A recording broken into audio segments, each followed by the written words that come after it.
Elon Musk's Tesla is now one of the worst performing companies on the S&P 500, thanks in part to really brutal sales numbers so far this year. These might be the roughest days we've seen in years for Tesla. Between January and March, Tesla delivered around 387,000 vehicles worldwide. That's almost 100,000 fewer than it delivered the quarter before, and 8.5% less than the same quarter last year. We've missed on the first quarter, and we've not just missed, Ed, but it is a considerable undershoot. But even as that news sent the market into a mild panic, those watching closely weren't all that surprised, because Tesla's been struggling for a while now. Its annual revenue grew by only 3% in 2023. And take a look at its stock value, a steady downward trend. If you look at Tesla's history and the number of advantages they had even 3, 4, 5 years ago, that's where you start to feel like maybe this isn't just a quarterly issue, but a long-term indicator. The company even slashed prices in 2023, hoping to spur sales, but clearly those cuts weren't enough. So why is Tesla struggling to meet investor expectations? Well, part of it has to do with the EV industry as a whole, and part of it has to do with the company itself.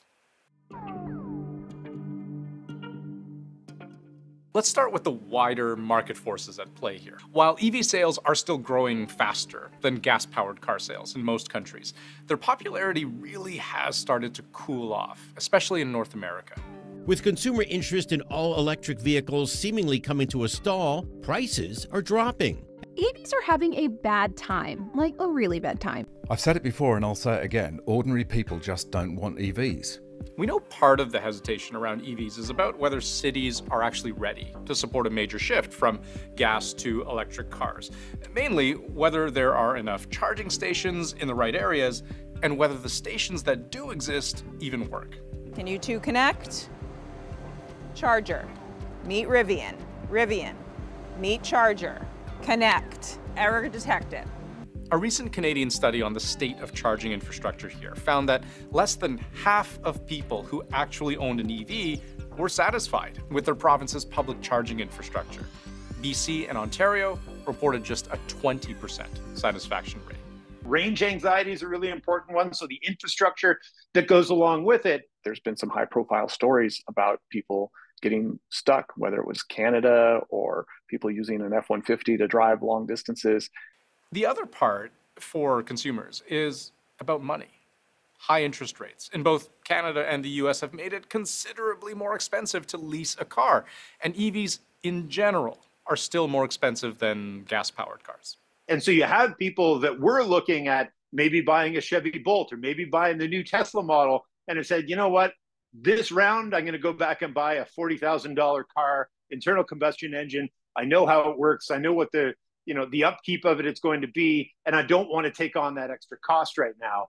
To be clear, Tesla is still, by far, the global leader in EV sales, having sold close to 5 million EVs since its inception. But right now, they are underperforming. They're not growing in the way shareholders expected them to, while at least some of their competitors are doing the opposite.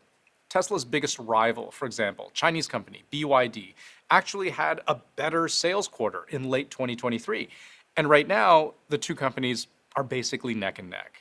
Part of BYD's sudden rise likely goes back to the cost.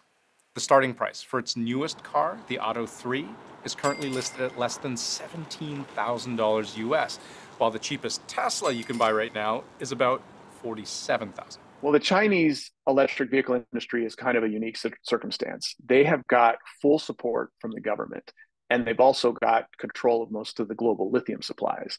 What this equates to is Chinese automakers can build cars far less costly, and then they can sell them for a lower MSRP and still make a profit. Just a couple of years ago, there were only a handful of EV models to choose from in North America. Tesla really dominated the market. But this year, there are more than 50 to choose from, and that's growing. Ford says its EV sales grew 86% year over year. Hyundai saw their sales increase 62% year over year.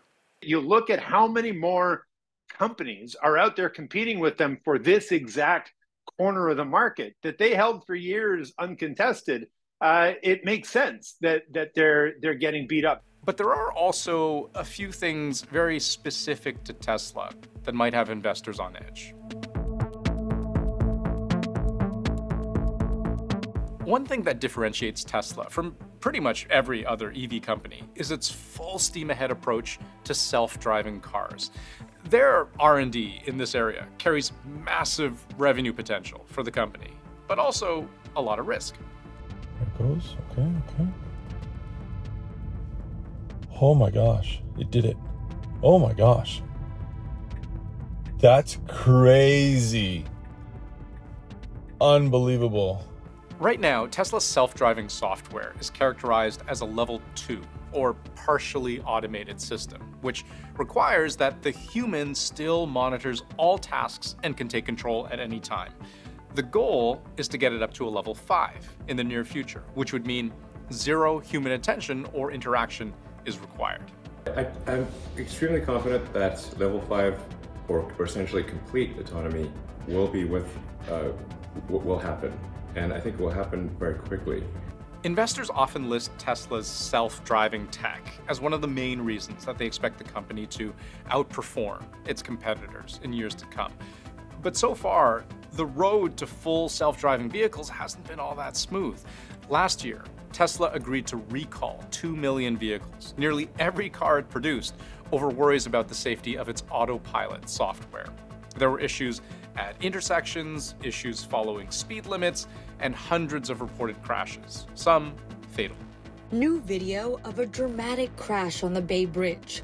A Tesla, believed to be on autopilot, started braking, causing an 8-car pileup on Thanksgiving. The company is also dealing with a string of lawsuits related to its autopilot software, most of which argue that drivers shouldn't be solely responsible when things go wrong, that the software should also bear some of the blame. This Tesla's owner says he had a close call when he says his Tesla suddenly veered into the path of an oncoming car. Whoa. And we're seeing some of these cases now either in or close to coming to trial. And depending on how they're resolved, it could be another hit to Tesla in terms of financials and also really image. Which brings us to the next part of this story, Tesla's reputation. According to one market survey, the percentage of respondents who said they trust or like Tesla has fallen from more than 80% to under 60% since the beginning of 2022. And the percentage of respondents who said they'd consider buying a Tesla fell even further, from more than 70% to around 30%. Meanwhile, the firm says their scores for Mercedes, BMW, and Audi, all of whom also make EVs, have all been hovering between 44 and 47%. The authors of the report attributed at least part of this discrepancy to Musk himself. The people that were going to buy a car because they love Elon Musk and just want to be a part of that, they probably already bought their car. The question now is, how do you get the suburban couple outside of Calgary or outside of Toronto or Montreal that just need to get their kids to soccer practice and drive into the office 3 or 4 days a week? How do you get them? And I think you don't necessarily get them by having a slightly mercurial CEO who's going on Twitter rants about whatever the latest in the culture war is.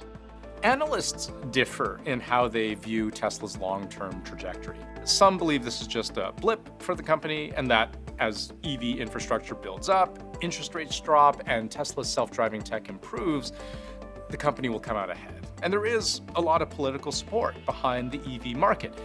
Here in Canada, for example, the federal government is trying to pass legislation requiring all new vehicles sold in Canada to be electric by 2035. Others see this recent news as a warning sign that Tesla may actually be heavily overvalued and that the risks it carries might outweigh its potential.